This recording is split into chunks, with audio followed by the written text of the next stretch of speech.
কি রান্না করছিস? আপাতত শুধু মা কুমড়ো কেটে দিয়েছে আর সয়াবিন হয়তো রান্না করব। তোর জন্য একটু মটন আনলাম, এই মটনটাকে সুন্দর করে রান্না করতে হবে কিন্তু, বুঝলি তো? বলছি গ্রেভিটা একটু বেশি করব না পাতলা করে ঝোল করব? একদম সিম্পল করে বানাবি, যাতে এই গরমে কিন্তু পেট খারাপ না করে, ঠিক আছে? মানে হয় না যে একটু পাতলা পাতলা ঝোল, তেমনটাই কর। মাংসটা যেহেতু তুই ধুয়ে নিয়ে এসেছিস, তাহলে আগে মাংসটা আমি ম্যারিনেশন করে নিই। ম্যারিনেশন করার জন্য ফার্স্টে আমি লবণ দিয়ে দেবো,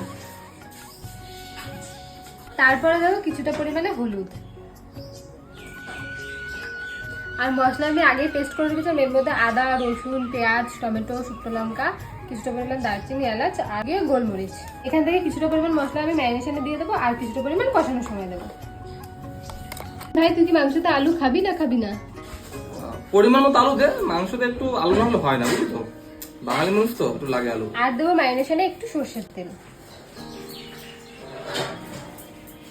দেখ ভাই এইটুকু আলু দিচ্ছি, হবে তো? হ্যাঁ, হয়ে যাবে। আচ্ছা, এবার দিয়ে দেবো কিছুটা পরিমাণে টক দই। খাসির মাংস সাধারণত দুভাবে রান্না করা যায়, এক ম্যারিনেশন করে আর এক মশলা কষিয়ে। অনেকে কিন্তু আবার প্রেসার কুকারে সিটি দিয়ে তারপরে মশলা কষিয়ে মাংসটা রান্না করে। আমি কিন্তু কখনোই প্রেসার কুকারে মাংস রান্না করিনি, আমি সবসময় মাংসটা ম্যারিনেট করে তারপরে রান্না করি। আমাদের মধ্যে অনেকেই আছে যারা মাটন খায় না। কেন মাটন খায় না সেটা কিন্তু তারা নিজেরাও জানে না। আজ থেকে 2-3 মাস আগে কোনো কারণ ছাড়াই আমিও মাটন খাওয়া ছেড়ে দিয়েছিলাম। বাড়িতে সবাই মোটামুটি আমাকে জিজ্ঞাসা করতো যে আমি এখন মাটন কেন খাই। সত্যিই কিন্তু এটা আজব, আমি নিজেও জানি না আমি কেন মাটন খাচ্ছিলাম না। দীর্ঘদিন পর আজ একটু মাটন খাবো। তোমরা যারা কম বেশি মাটন রান্না করতে পারো তারা কি আমায় একটু বলতে পারবে যে কোন পদ্ধতিতে রান্না করলে মাংসটা খুব নরম হবে? ভাত তো প্রায় হয়েই গেছে, আর একটুখানি বাকি আছে। আর এই ভাতটা তো আমি বুঝতে পারি না, এই চালটা আনার পর থেকে কেমন ভাত রান্না করলে নরম হয়ে যাচ্ছে আমার হাতে। আর আমাদের বাড়িতে মাটন শুধুমাত্র আমি আর ভাই আর বাবা খাই, আর কেউ খায় না। মা আর বোন যেহেতু মাটন খায় না, তাই ওদের জন্য সয়াবিন করছি আমি। জলটা গরম হয়ে গেছে আর এখানে আমি সয়াবিনটা সেদ্ধ করে নেব।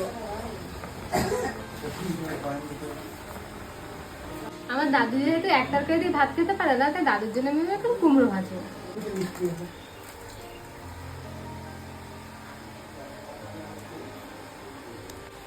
দাঁড়া, সয়াবিন শুধু খাস না। আরে মাত্র দুটো সোয়াবিন খাবো, দুটো সোয়াবিন খেলে কি থোড়ি না পেট ব্যথা করবে? ঠিক আছে, খা তাহলে। প্রথম প্রথম যখন রান্না করতাম তখন কড়াই গরম হতে না হতে তেল দিয়ে দিতাম। তোমরা কি কেউ বলতে পারবে যে কড়াই গরম না হলে তেল দিলে কি হয়?